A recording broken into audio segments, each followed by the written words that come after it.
हमारे YouTube channel फनमेंट कहानियों में आप सभी का स्वागत है। तो आज मैं लेकर आई हूँ आप सबके लिए मज़ेदार हिंदी चुटकुले। मरीज बोला, मुझे बीमारी है कि खाने के बाद भूख नहीं लगती, सोने के बाद नींद नहीं आती, काम करूँ तो थक जाता हूँ।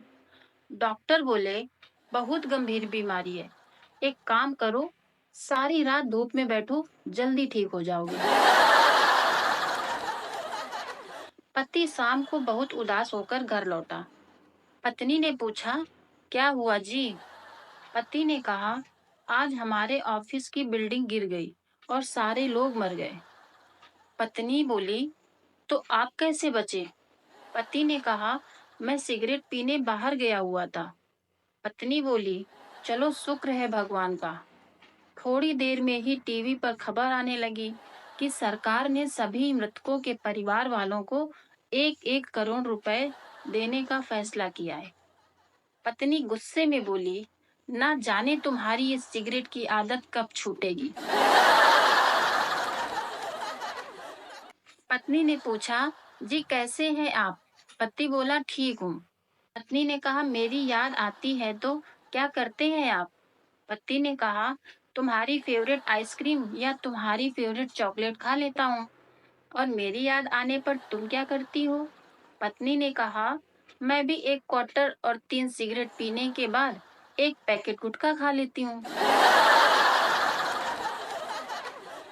डॉक्टर बोले, कैसे हो? शराब पीना बंद किया या नहीं? मरीज बोला, जी डॉक्टर साहब, बिल्कुल छोड़ दिया है। बस कोई ज्यादा रिक्वेस्ट करता है तो पी लेता हूँ। डॉक्टर ने कहा, बहुत बढ़िया। और ये तुम्हारे साथ कौन भाई साहब हैं? मरीज बोला, जी इनको रिक्वेस्ट करने के लिए रखा हुआ है। खचाखच भरी बस में खूबसूरत लड़की की ओढ़नी पकड़कर संता बोला। संता ने कहा, क्या ये पिंक रंग की ओढ़नी है? लड़की संता के गाल पर थप्पड़ लगाकर बोली, तुम्हारी बहन नहीं है क्या? संता ने कहा, है, अभी नानी के गांव गई है। लड़की बोली, तो ओढ़नी क्यों देख रहे हो? संता बोला, पड़ोस की भाभी को गिफ्ट में पिंक रंग की ओढ़नी देनी है। चिंटू केले खरीदने गया। चिंटू ने पूछा, एक केला कितने का है भाई? दुकानदार बोला, 10 रुपए का है। चिंटू ने कहा, 4 रुपए में दे दें। दुकानदार बोला, 4 रुपए में छिलका दूंगा। चिंटू ने कहा, ये ले 6 रुपए, सिर्फ केला दे दे, छिलका तू रख ले। एक जगह भागवत कथा चल रही थी। अचानक माइक में अनाउंसमेंट हुई, भाई अशोक लखेरा जी, जहाँ कहीं भी हो तुरंत घर पहुँचे। सविता भाभी उनका घर पर इंतजार कर रही हैं। तल्लीनता से भागवत कथा सुन रहे भाई अशोक लखेरा तुरंत उठ खड़े हुए और उठकर घर जाने लगे।